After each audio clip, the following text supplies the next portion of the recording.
कहते हैं जिन ईंटों पर इमारत का पूरा बोझ होता है वो अक्सर जमीन के नीचे दबी रहती हैं।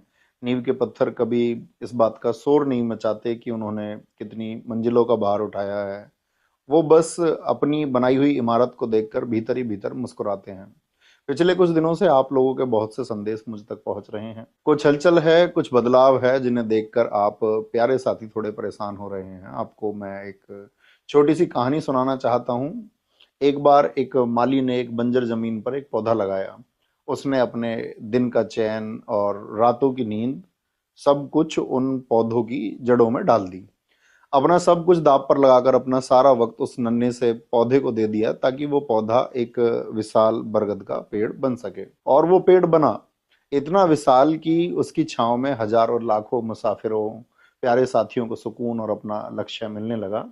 जब पेड़ घना हो गया तो जाहिर है कई परिंदों ने भी आकर उन डालियों पर अपना बसेरा बना लिया। लेकिन समय के साथ जब हवाएं बदलती हैं या कोई और जंगल ज्यादा हरा दिखने लगता है तो कुछ पक्षी उड़कर दूसरी डालियों पर चले जाते हैं।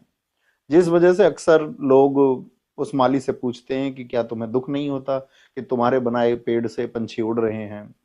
ऐसी बात को सुनकर माली बस मुस्कुराता है, क्योंकि उसने वो पेड़ परिंदों को बांधने के लिए नहीं बल्कि मुसाफिरों को छांव देने के लिए लगाया था। उड़ने वाले परिंदों का सफर वहीं तक था, क्योंकि ऐसे पंक्षियों की फितरत ही ऐसी होती है कि वे जिस पेड़ की छांव में पले बढ़े होते हैं उनके महत्व को नहीं समझते।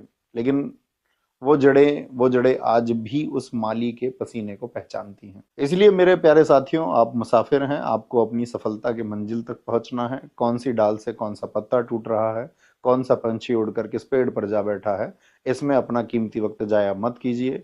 मैं आज उस मंच के माध्यम से आप तक नहीं पहुंच पा रहा हूं, क्योंकि अब मेरी राहें आपके हकों की एक बड़ी लड़ाई की तरफ मुड़ गई हैं। लेकिन मैं वापस आऊंगा, क्योंकि जिस आंगन को अपने हाथों से बुहारा है उसकी फिक्र हमेशा रहती है। आप बस अपने लक्ष्य पर ध्यान दीजिए। और चलते चलते चंद लाइनें आप सबके लिए छोड़कर जा रहा हूं, जरा गौर से सुनिएगा। मैंने तो एक छांव चुनी थी धूप में तपते पैरों के लिए।